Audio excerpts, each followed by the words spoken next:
김건희 씨의 2심 재판 선고가 4월 28일 오후 3시에 있었습니다. 1심에서 무죄였던 상당 부분의 내용이 뒤집혔습니다. 논란에 휩싸였던 도이치모터스 주가 조작 혐의에 대해서도 결국 유죄가 선고됐고, 대통령 취임 직전 통일교로부터 샤넬백을 받은 혐의에 대해서도 유죄가 인정됐습니다. 하지만 명태균 관련 건과 4년이라는 형량에 대해서는 재판부에 많은 불만을 남겼는데요. 이 부분을 어떻게 봐야 하는지 영상을 통해 확인해 보시겠습니다.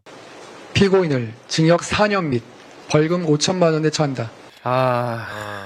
정말 너무나 허탈합니다. 시간도 너무 아깝게 느껴지고요. 네, 1시간 반. 1시간 반을 했는데 결국 정말 어처구니 없던 우인성 판사의 1심과 달라진 거는 딱 두 가지밖에 없어요. 네. 아주 일부 주가 조작, 네. 그게 좀 인정된 거. 그리고 4월의 샤넬백. 네. 우인성은 그 4월의 샤넬백은 무죄로 했는데 네. 이번에 유죄. 딱 요거 두 개 달랑 달라졌어. 야. 정말 처참합니다. 와, 명태균 관련해 가지고 그 무죄로 야, 이게 이해가 안 되는 게. 털어주는데 정말 납득하기가 어렵고 정말 굉장히 고통스러운데 말씀드리는 순간 한 분을 지금 아직까지 소개를 못 해드려가지고 네, 소개를 좀 드려야 될 것 같습니다. 김정환 변호사님 어서 오십시오. 네, 안녕하세요. 무거운 선고를 같이 들어서 마음이 무겁습니다. 정말 괴로워요. 네. 이제는 앞으로 공직자의 배우자가 뭐 돈을 받으면은 뭐 공직자가 아니기 때문이라는 이유가 막 나오겠어요. 아니 이제. 근데 이게 보면은 네. 명태균 사건하고 통일교 그 알선 수재 사건하고 네, 네. 판단이 너무 모순돼요. 맞아요. 맞아요. 그래서 지금 네. 내용적으로 나는 진짜 이게 그러니까 자기 세계관 안에서도 이게 충돌해. 네, 지금 뭐 그러니까 사실은 조금 이제 그 좀 즐거운 얘기로 시작하고 싶었는데 워낙 이제 무거운 선고를 들었으니까 바로 좀 약간 말씀을 드리면 그 모순되는 내용 양형 사유에서도 분명히 공범을 인정했으면서도 불구하고 증권 계좌를 이용당했다라는 측면이 이런 표현을 쓰면 안 되죠. 네. 본인이 공범으로서 적극적으로 가담한 그렇습니다. 거를 인정을 한 건데. 그 윤석열 논리거든요. 네, 내 그리고- 부인은 예. 오히려 이용당했다. 예. 그 윤석열 논리였어요. 그리고 가장 이해가 안 되는 게 지금 이제 그 인정을 하면서도 그러니까 자본시장법 위반을 인정을 하면서도 지금 가중구성 요건을 적용하지 못한다 그러면서 부당이득액을 산정할 수 없다는 계산할 수 없다고 예. 그러더라고요. 그러니까 이제 가중구성 요건을 빼겠다는 이야기인데 사실 이게 자본시장법 관련돼 가지고 가중구성 요건이 굉장히 중요한 거거든요. 네. 그 부당이득액을 왜 계산을 못합니까? 주가 조작과 관련된 내용들이 다 나와 있는데. 그러게요. 그러면서 그 부분이 빠진 것도 사실은 굉장히 좀 문제가 있는 것 같습니다. 그 뭐 지금 정치자금법 관련해 가지고는 워낙 모순되는 내용들이 여러 이야기가 있는 것 같아가지고 예. 앞으로는 뭐 이제 그리고 피고인 부부에게만 3차례 제공한 것에 불과하다 그랬는데 한 차례라도 제공하면 위반이죠. 바로 인정을 했잖아요. 사실은 여론조사를 어떻게 이런 제공하는 것 자체가 이런 어떤 정치자금법 위반이다라는 걸 인정하면서도 3차례에 불과하다라는 표현을 쓰면 안 되죠. 이거는 판결 내에 약간 모순이 드러나는 것 같습니다. 그리고 이제 샤넬 가방 이게 너무 지적할 게 많아가지고. 그러니까요. 그러니까 이제 그 모순된다는 게 이 부분인 것 같은데 1심에서는 샤넬 가방을 이거 제일 처음에 무죄로 판단을 했었을 때 4월의 샤넬백. 4월 샤넬백은 이거 무죄라고 판단을 했었을 때 줬을 당시에 청탁을 하지 않았다. 이래서 네. 무죄로 했는데 지금 이 판사는 뭐라고 했냐면 그 당시에는 직접적인 청탁이 없었지만 나중에 결국 가까운 시일 내에 묵시적인 청탁들이 그렇습니다. 있었다. 그렇기 때문에 네. 청탁이 없다고 볼 수 없다라고 본인이 그렇습니다. 분명히 얘기를 했습니다. 네. 그런데 여론조사는 그런데 그 달리 또 판단해. 맞습니다. 명태균이 뭐 수십 번, 이게 한 80번쯤 되나요? 한 80번 정도 김건희 부부에게 유리하게 여론조사하고 유리하게 조작해서 한 것도 맞다라고 하면서도 이거는 윤석열 부부와 협의한 게 아니어서 이거는 그냥 명태균이 지가 좋아서 한 거다. 그렇습니다. 이런 식으로 얘기를 했거든요. 그게 두 개 안 모순되잖아. 맞잖아요. 네. 그리고 대놓고. 명태균에게 여론조사 줄 때는 김건희는 아무것도 아닌 사람인데 네. 통일교에서 받을 때는 굉장히 중요한 그렇죠. 사람이 돼 있어. 엄청난 사람, 그렇죠. 모든 걸 다 하는 대통령의 배우자로서 예. 이렇게 얘기를 한단 말이에요. 이게 하나도 안 맞아. 앞뒤가. 다른 사람이 판결한 것 같아요, 진짜. 그렇습니다. 그 진짜 이게 이거 너무 지적할 게 지금 많아가지고. 맞아요. 좀 들으면서 메모에서도 네. 죄를 쪼개서 판단하다 보니까 심지어는 그 전에 여론조사도 조작 부풀렸기 때문에 이게 죄가 되는 죄가 될 수 있는 그 여론조사가 조작 부풀려진 게 문제가 아니다. 아니 그러면 그 전에 조작 부풀린 것도 잘못된 거잖아요. 그렇죠. 네, 네. 네. 그런 이야기들이 자꾸 등장을 하네요. 네. 김영선도 그거 아니다라고 하고. 그 공천의 대가잖아. 그거는 누가 봐도 전화. 그 여론조사의 아니, 대가로 공천 중. 맞습니다. 그러면은 윤석열하고 김건희가 왜 취임식 그날까지 그렇게 김영선 공천에 목을 맵니까? 그 이유가 없잖아요. 맞아요. 그게 설명이 안 돼요. 근데 그 자체가. 약속을 한 거라면 명태균이 그렇게 매달릴 이유가 없대. 그러니까. 와, 깜짝 놀랐어 진짜. 매달릴 이유가 이유가- 있잖아. 국민의힘에서 그렇지. 계속해서 어깃장을 놓고 있잖아. 네. 그러니까 매달리는 거 아니야. 이게 모든 정황이 다 설명이 되거든. 그러니까. 아니 명태균이 80차례 이렇게 무상으로 갖다 주고 내가 받기로 했는데 국힘에서 어깃장을 놓으니까 내가 이걸 명확하게 받기 위해서 계속 그 얘기를 한 거잖아요. 근데 이거를 전혀 반대의 논리로 쓰고 있으니 정말 황당한 거죠. 아, 이거 정말 이거 어떻게 하냐, 이거 대한민국. 이거 진짜 너무 심각해갖고 지금. 마다 이래가지고 지금. 아니 일방적으로 대통령 부부한테 여론조사를 밀어넣은 거는 어쩔 수가 없다는 거야. 진짜 근데 그게 뭐 앞으로는 어떻게 하겠다는 그거를 그냥 그럼 저는 뭐 밀어넣으면 돼. 저는 뇌물. 우리 회사 위해서 그냥 준 건데요. 이렇게 하면 넘어간다는 거잖아요. 그러니까 일단은. 우리 회사 예를 들어서 내가 여론조사를 만들어. 네. 네, 막 근데 조작을 내가 해. 조작을 했어. 조작. 그런데 대통령 될 사람한테 그냥 밀어넣어. 어. 한 3번 정도는 괜찮아요. 밀어넣어. 그래서 나는 이거를 활용해갖고 떵떵거리고 살면 되는 거야. 아니 말이 안 되잖아요, 솔직히. 아니 제가 일반인이라서 떼쓰는 게 아니잖아요, 지금. 그리고 뭐 비용 집계표가 정확하지 않은 비용 집계표다 그러는데 아니 사기치는 사람이 정확한 비용 집계표 가져와가지고 사기치는 경우가 어디 있어요? 예, 그런 것도 이해를 할 수 없고요. 예. 이게 지금 아니 근데 법리적으로는 또 이게 막 설치를 해요. 기부라는 게 그 이익을 무상으로 활용하는지가 핵심 뭐 이런 얘기를 법리적인 건 얘기를 하면서 이제 내용적으로는 부정하는 조금 그런 판단을 하네요.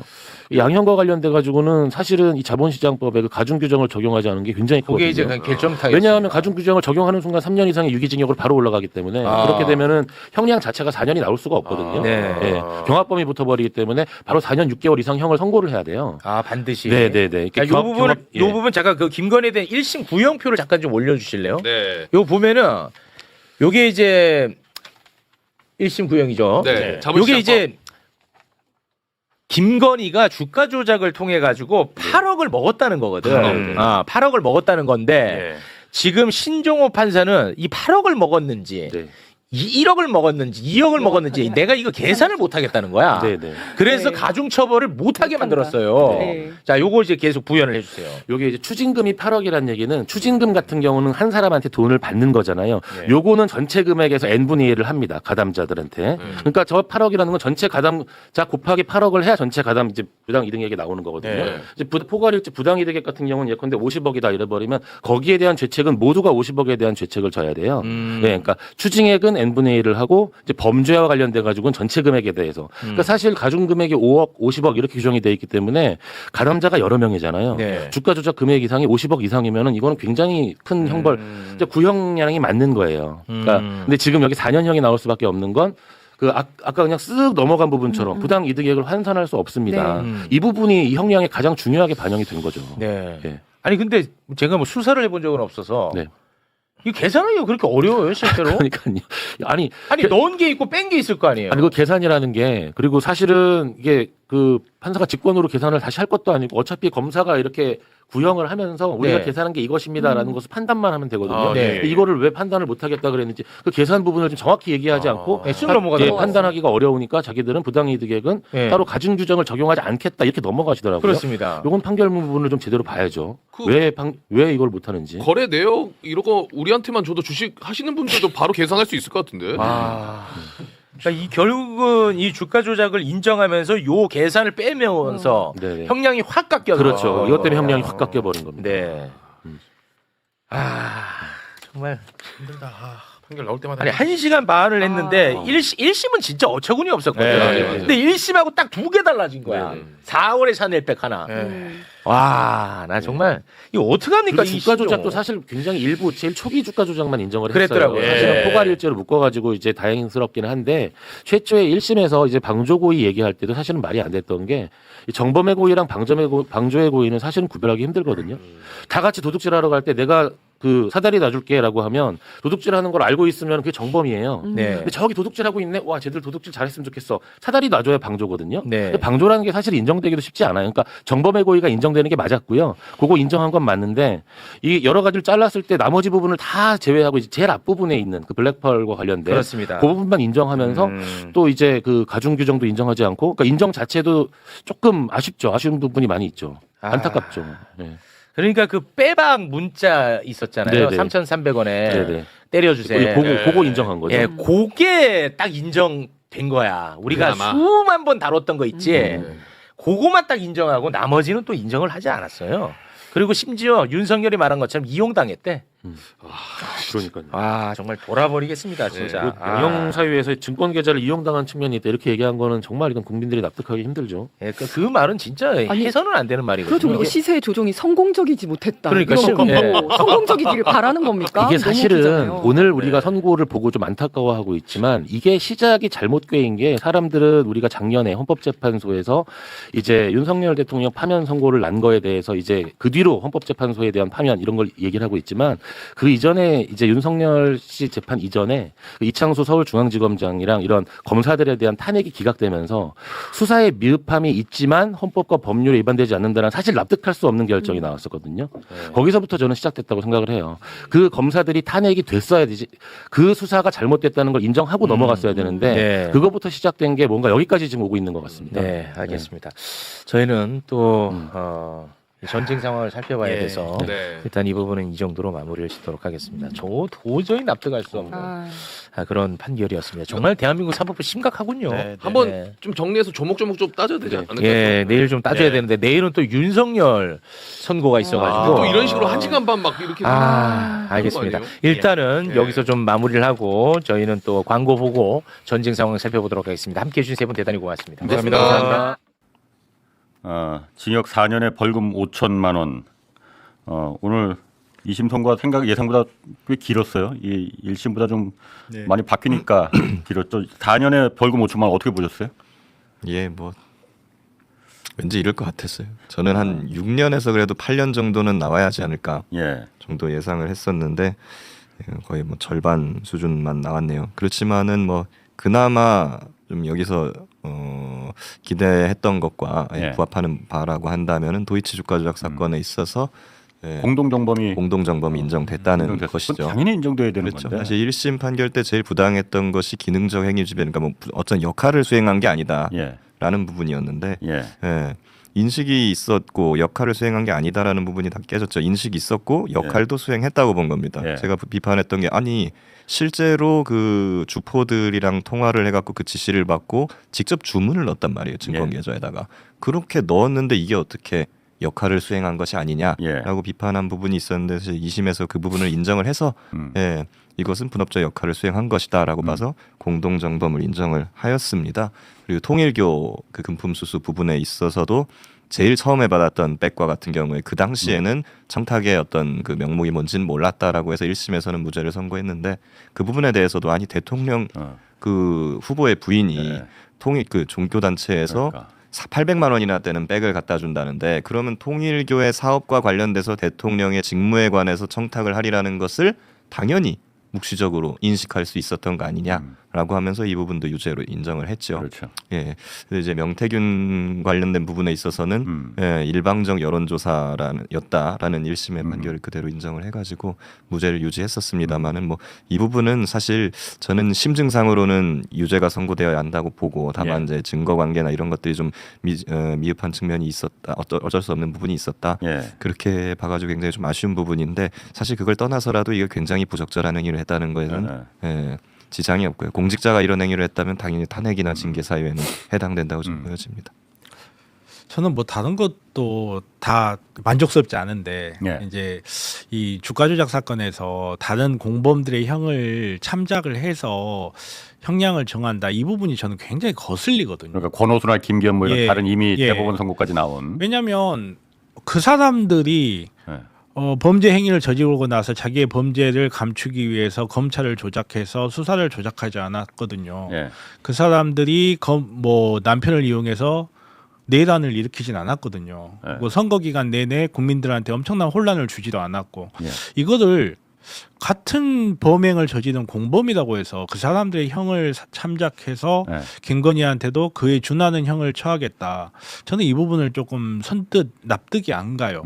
우리 법원은 사실은 범죄 행위 후의 정황이라는 것도 굉장히 많이 참작을 하는데 사실 명태균 같은 경우에 저도 일부 동의할 수 있는 게 명태균이라는 사람을 믿을 수가 없다. 그 사람이 허풍을 많이 치고 신뢰성이 없는 사람인 건 맞다. 근데 그렇게 생각을 했을 때 그러면 왜 그렇게 김건희는 그 공천을 주려고 했고 윤석열은 따로 그 사람 이름을 콕 집어서까지 주려고 했는가? 만약에 정말로 상호간에 인식이 없었다면 그런 부분에 대해서 좀 명백하게 설명이 안 되는 부분이 많다. 저는 그래도 앞에서도 이제 15년 이야기를 했지만 그래도 한 7년 정도는 나와야 되지 않나. 명태균 사건을 무죄라고 한다고 하더라도. 왜냐하면 물론 이제 재판 과정에서 양형사유에서 가중 요건에 적용할 수가 없다. 이런 부분에서 여러 가지 이야기를 했는데 사실 그것도 저는 좀 기계적으로 들렸거든요. 그러니까 이득 액수를 정확하게 특정할 수 없는 부분이 있기 때문에 양형사유를 정할 수 없다. 이런 식으로 주가 조작으로 얻은 이득이 얼마인지 정확히 산정을 정확하게 못한다. 산정을 못하기 때문에 이런 식으로 했는데 사실은 정확하게 산정을 못한다는 것도 이게 기술적으로 맞는 말인가 싶기도 하고. 그러니까 그게 사실 기존 검찰에서 옛날 그 저기 종합 보고서 보면 그러니까요. 김건희 모녀가 최은순하고 둘이 한 게 23억 원을 갖다가 이득을 취했다라는 걸 뭐 저게 이미 나왔었잖아요. 그러니까 재판부에서 판단하는 건 달리 판단할 수도 있죠. 분명히 달리 판단할 수도 있는데 특검에서 그러니까 김건희가 13억이 아니고 8억이라고는 했었어. 그러니까 그러면 양형사유에 뭐 8억 1,200만 원이 몇 년, 8억 1,680만 원이 몇 년 이렇게 돼 있는 거 아니거든요. 5억 이상, 50억 이하 이런 정도로만 돼 있으니까 그걸 러프하게 충분히 입증할 수 있었거나 혹은 확인할 수 있지 않는 부분이 확인할 수 있지 않았을까 분명히 좀 의문이 많이 들고. 참 저 23억 부분은 뭐냐면은 사실은 지금 기소가 일부만 됐어요. 왜 그러냐면 권오수 같은 경우에는 2009년도부터 2012년도까지 기소가 된 거거든요. 1차 주가 조작. 그렇죠. 1차 주가 조작과 2차 주가 조작 다 기소됐는데 저 23억은 아마 그 모든 전체 기간을 통틀어서 23억이라는 걸 거고. 근데 이제 권오수 같은 경우 1차 주가 조작 부분이 이제 주포가 다르다는 이유로 포괄 일죄로 안 묶이면서 면소가 됐거든요. 공소시효가 지났다. 그래서 김건희 같은 경우에는 그 1차 면소 확정된 부분, 그 부분은 기소를 안 하고 2차만 기소를 했는데 아마 8억이라고 특검에서 주장한 거는 그 부분 한정 수익이 아닌가 싶은데요. 근데 그 부분마저도 지금 이제 재판부에서 인정을 하지 않은 것이죠. 저는 사실 그런데 맨 마지막에 유리한 양형사유 뭐 이걸 얘기를 했잖아요. 그런데 여기서 다소 성공적이지 못한 주가 조작 시세 조정이었다 이 얘기를 했잖아요. 이게 사실 다른 1차 아니 그 기존의 권오수를 비롯해서 다른 김기현이나 뭐 이 공범들은 사실 이렇게 보는 게 맞다고도 저는 봐요. 왜냐하면 권오수는 사실 예외지만은 다른 공범 김기현이나 뭐 다른 이종호나 뭐 이런 다른 공범들은 사실 돈을 벌지 못했거든요. 김건희는 다르거든요. 어쨌든 8억이든 13억이든 큰 수익을 받잖아요. 그런데 이게 어떻게 성공하지 못한 주가 조작 방조 혐의로 유죄가 판결 확정됐던 그 전주 그분은 아예 손해를 봤어요. 그분은 한 2억 손해 봤어요. 그렇죠. 사실 이거를 이득액에 따라서 물론 이제 양형 사유가 그렇게 돼 있으니까 참작을 안 할 수는 없겠지만 이거를 이득액에 따라서 그렇게 나누는 게 이게 맞나? 저도 그런 게 대한 궁금증 많이. 이제 주가 조작과 같은 경우에는 이득액을 기준으로 가중하거나 형량을 정하는 것도 물론 필요하지만은 이거는 저는 그렇게 생각해요. 손해를 중심으로 평가를 하는 게 맞아요. 우리가 예를 들면은 다른 개미 투자자들이 그렇죠. 개미 투자자들은 이 사람들이 결국 시세를 조정해 가지고 시세를 교란시킴으로 인해 가지고 정상적인 판단을 할 수가 없는 상황에 놓였고 그렇게 해서 잘못 투자한 사람들이 얼마나 많은 손해를 받겠습니까? 물론 이 손해를 전부 다 특정한다는 것은 현실적으로 굉장히 어렵겠죠. 그렇지만 우리가 충분히 이런 손해들이 많이 있을 수 있었다는 거는 알 수가 있는 거잖아요. 그런 손해 부분을 충분히 감안하는 것이 좀 필요하다고 보고 사실 어떤 범죄들이 경제 범죄야 이익을 추구하는 거지만은 뭐 폭력 범죄라든가 뭐 묻지마 무슨 살인이나 폭행 길거리에서 그냥 막 이렇게 돌아다니는 거 이런 사람들이 뭐 자기가 이익을 얻으려고 범죄를 저지르겠습니까? 오늘 피해 정도를 따지는 거거든요. 또 너무 재밌었던 게 주가가 변동할 수 있는 외부적 요인에 대한 판단을 하지 않았다. 거기에 대해서 검사가 입증을 하지 않았다. 이렇게 이야기를 해요. 그러니까 쉽게 말해서 이 사람들이 사기 행위로 인해서 주가가 상승한 것과 그리고 뭐 국제적인 상황에 따라서 주가가 자연분으로 상승할 수 있는 이걸 나누지 않았다는 건데 이 논리대로라면 오늘부터 시작해서 주가 조작을 하면 그는 무죄입니다. 주가가 급격히 오르고 있거든. 그 말도 안 되는 이야기거든요. 사실 명태균 부분과 관련해서도 사실은 뭐 도이치 오늘 부분에 있어서는 2심 재판부를 법리상으로는 칭찬해야 될 부분도 있습니다.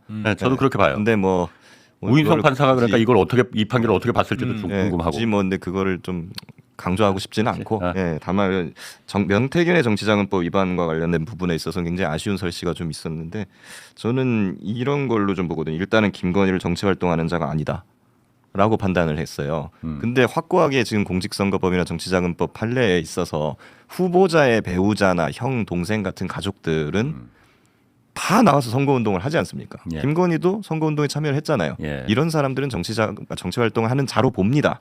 근데 이거 이례적으로 안 본 거예요. 예. 이렇게 되면 무슨 일이 벌어지냐면 앞으로 후보자의 배우자들한테 뭔가 여론 향응이나 이런 거를 제공을 하면 그 정치자금법 위반이 안 된다는 얘기가 될 수 있어요. 그 굉장히 위험한, 굉장히 위험한 판례고 그리고 이제 그 여론조사를 일방적으로 해가지고 이제 갖다 줬다라는 부분은 이게 법리상 무죄다라고 판시를 했는데 일부 수긍은 할 수도 있겠습니다만 이게 또 어떤 문제가 될 수 있냐면 앞으로 그럼 후보자나 캠프에다가 잘 보이려고 하는 뭐 어떤 기업이나 단체들이 그냥 일방적으로 여론조사를 막 돌려가지고 갖다 주면 그거 어떻게 막을 겁니까 이제?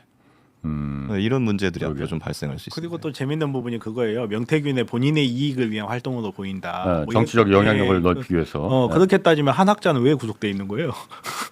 아, 그게 그렇게 되면 되나?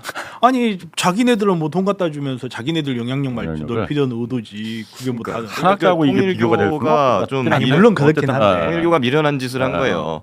백 주지 말고 여론조사나 그렇죠. 이런 것들 그냥 막 무형자산으로 줬으면 해줬으면은 무형자산으로 같이 무죄가 나왔을 텐데. 그 명태균 여론조사에서 그 부분도 난 좀 약간 이해가 안 가는데 그러니까 이 표본조사나 이런 게 그러니까 윤석열을 유리하게 하기 위해서 뭐 한 게 아니다 이렇게 지금 판시를 했잖아요. 사실 우리가 가장 의심하고 있는 부분이 홍준표와 윤석열이 그때 후보 경선에서 뒤집어진 게 일반 여론조사에서 홍준표가 압도적으로 높았는데 갑자기 명태균의 기술이 우리 그거라고 보고 알고 있었잖아요. 지지 성향을 분석해서 당내 경선에서 이걸 뒤집을 수 있다는 거. 당원 명부를 확보했으니까 이걸 갖다 먼저 ARS나 이걸 앞부분에 다 윤석열을 지지하는 사람을 앞부분에 배치해서 끊어버리면은 이걸 뒤집을 수 있다. 이걸 우리가 의심했던 건데 그 부분에 대해서는 이게. 근데 우선은 그게 사실이라 하더라도 정치자금법의 문제는 아니죠. 이거는 그러니까 재산상의 이득이 있는 어떤 것을 제공을 했느냐 뭐 이런 부분을 볼 때 이제 하는 거고 그리고 사실 이제 그런 그 뭐라 그러죠? 이 여론조사의 기술 여기에서 어떤 것을 했느냐 이 부분은 제가 봤을 때 이번 재판부에서 판단할 부분은 아닌 것 같아요. 제가 생각해봐도. 근데 결국은 이제 이 여론조사를 조작을 한 건 아니다. 그러니까 쉽게 말해서 윤석열에게 유리한 여론조사를 설계한 건 아니기 때문에 무죄다. 이건 또 안 된다는 거예요. 거꾸로 제 말은. 왜냐하면 이게 그런 의도가 있어가지고 했다면 그거는 선거법 위반의 문제도 가야 되는 거고 이 여론조사가 금전적 가치가 있는 거라면 그거는 이 의도와 상관없이 정치자금법 위반의 문제가 돼야 되는데 그 의도가 없다고 해서 그러니까 의도라든지 뭐 윤석열한테 도움이 되지 않는다고 해서 정치자금법 위반은 아니다 이렇게 판단을 저는 너무 이상해요. 그 도이치 주가 일단 김광민 변호사는 4년 하에 5천만 원은 좀 어떻게 보세요? 예상했던 정도입니다. 그 정도. 예.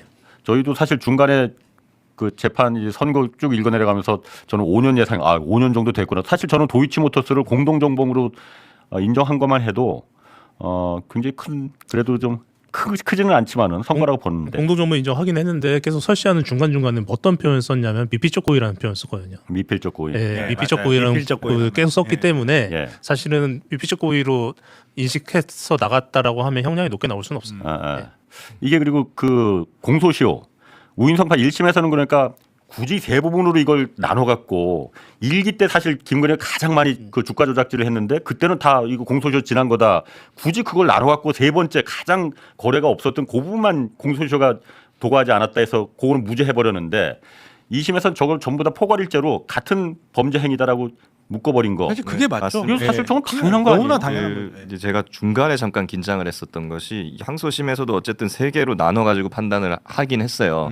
근데 그러면서도 공동정범을 인정하고 포괄일죄는 인정하고 아싸 이거는 이제 공동정범으로 유죄가 나오겠구나라고 했는데 마지막에 그 세 개로 나눈 것 중에 세 번째 마지막 부분 이 부분에 대한 무죄는 또 인정을 유지를 했단 말이죠. 그렇죠. 그렇기 때문에 이렇게 크게 거기서 제가 긴장을 했던 게 이 세 번째 부분만 공소시효가 도과하지 않은 거거든요. 기계적으로 봤을 때. 근데 우인성 판사는 이걸 무죄로 인정을 해버리면서 공소시효가 다 지났다 나머지 거는 이렇게 하면서 그냥 전부 다 이제 무죄를 써버린 건데 그렇게 하려고 그러나 했는데 다행히도 공동정범으로부터의 이탈 법리를 끌어와가지고 세 번째 부분에 있어서는 무죄인 건 맞지만 첫 번째, 두 번째는 가담했고 그 첫 번째, 두 번째의 공소시효는 두 번째 범행이 끝나는 때까지가 아니고 그 권오수 같은 주포들이 범행을 완전히 끝내 마지막 끝날 때까지. 그때까지 다라는 법리를 적용해가지고 그게 포괄일죄 아니에요? 예, 맞아요. 그렇죠. 공범의 예, 포괄일죄. 그러니까. 김건희의 포괄일죄가 아니라 공범의 포괄일죄를 적용해서 그 사람들이 범행 끝난 12년도 김건희가 지금 무죄 나온 세 번째 범행 그 시기까지도 어쨌든 그렇죠. 이제 공범 관계가 미친다고 봐서 그걸로 유죄를 끌어낸 거예요. 그러니까 상당히 법리적으로는 이제 기계적으로 판단을 한 것이고 뭐 훌륭하게. 그런데 그 부분은 제가 1심에서 정말 제일 황당했던 게 저 부분이었거든요. 그렇죠. 왜냐하면은 예. 권오수나 다른 공범들이 이미 대법원에서까지 전부 다 저게 포괄일죄가 인정된다고 대법원까지 저렇게 맞아요. 인정을 한 맞습니다. 부분인데 네. 우인성 판사가 저거 아니야 대법원이 틀린 거야. 그러니까 사실 이렇게 해버린 그게 거잖아요. 아니고 법리적으로는 공동정범의 포괄일죄하고 예. 방조범의 포괄일죄가 다를 수가 있어요. 예. 예, 그러다 보니까 난중에 개입을 한 그 부분에 대해서만 공동정범의 포괄일죄가 아니고 우인성가 그렇죠. 공동정범이 그걸- 아니니까 그걸 깎아넣은 거예요. 쉽게 그러니까 이야기해서 깎아넣은 그러면 거예요. 우인성 같은 경우에는 예. 세 개로 나눴잖아요. 1번, 2번, 3번. 그렇지.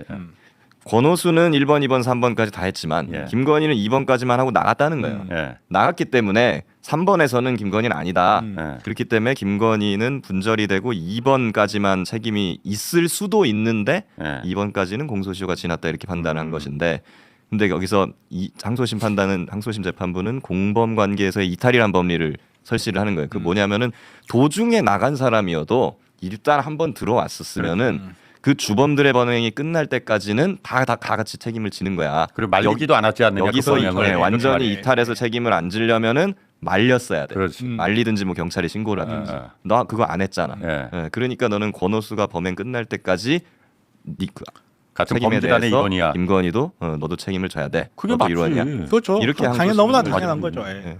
그리고 가장 많은 수익을 얻은 게 김건희였어 그때. 맞아요. 그러니까 사실은 공동정범이 아니라 주범이에요. 주범. 저도 그렇게 봅니다. 예, 예. 사실 권오수와 똑같은 수익을 올린 게 주범이지 예. 사실. 그러니까 뭐 이 부분에 대해서 뭐 여러 가지 이야기가 있지만 오늘 이제 한 가지는 설명이 됐어요. 최소한 윤석열이 왜 내란을 일으켰는가는 이제 드디어 설명이 됐습니다. 왜?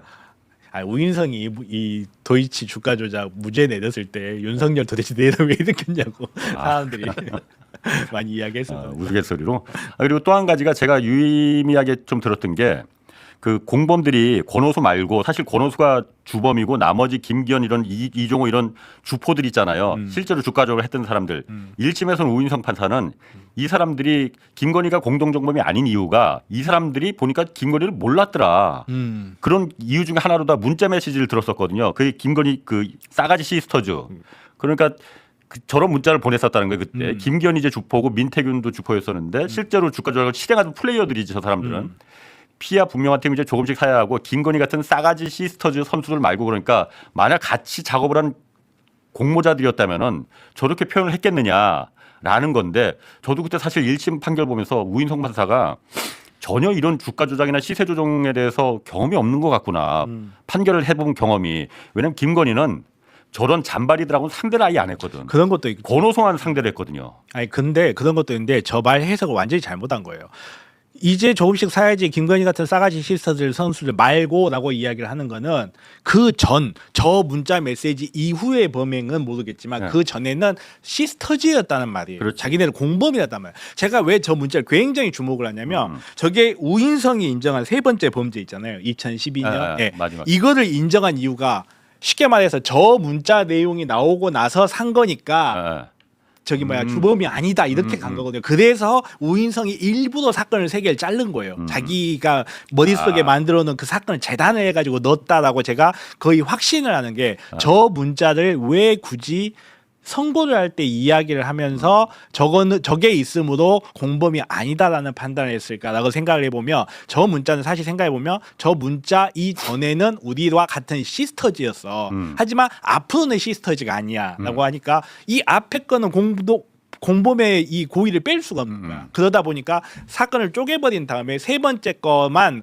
아직 공소시효가 안 지났는데 근데 세 번째 거는 이거를 어떻게 무죄를 줘야 되냐라고 했을 때 저 문자를 보니까 세 번째는 제외가 됐더라. 그러니까. 이렇게 판단을 한 거죠. 그냥 뭐 무죄줄 결심을 맞아요. 이렇게 볼 수밖에 없고 오늘 2심 판사도 그래서 저 문자에 대해서는 정산 이후 김건희하고 그렇죠. 공범들이 정산 이후에 한 문자라서 그 전까지는 다 같은 조종 세력으로 봐야 한다 이렇게 판시를 맞아요. 그리고 이제 예. 1심 판결을 제대로 반박을 하면서 주가 조작 세력의 특성을 잘 모른다. 뭐 이런 취지로도 얘기를 했어요. 원래 범죄 집단이라는 것이 우리 그 옛날에 도둑들이라는 영화가 있었는데 여러 도둑들이 공모해가지고 뭐 다이아인지 뭔지를 훔쳐내는데 자기들끼리 그걸 독식하려고 막판에 지들끼리 막 싸우고 그래요. 막 머리 쓰고. 그게 원래 범죄 집단의 그냥 원래 본원적인 모습이란 말이죠. 그런 것들을 우인성 판사 같은 경우에도 거의 20년 이상 판사 생활을 했기 때문에 그런 범죄 집단 뭐 보이스피싱이 됐든 사기 집단이 됐든 그런 판결을 다시 많이 해봐서 알 거예요. 일부러 모른 척하는 거예요. 맞아요. 모른 척하는 거예요. 예, 모를 수는 없어요. 오늘 그 김건희 앞으로도 뭐 혐의가 여러 개가 뭐 양평고속도로부터 여러 개가 남았으니까 저는 사실 오늘 사실 걱정했던 게 1심하고 비슷한 판결이 나서 오늘 잘못하면 항소심에서 석방되는 거 아니냐 이런 걱정을 좀 사실 했었는데 1심하고 비슷한 판결이 나올 거였으면 생중계를 허가를 안 합니다.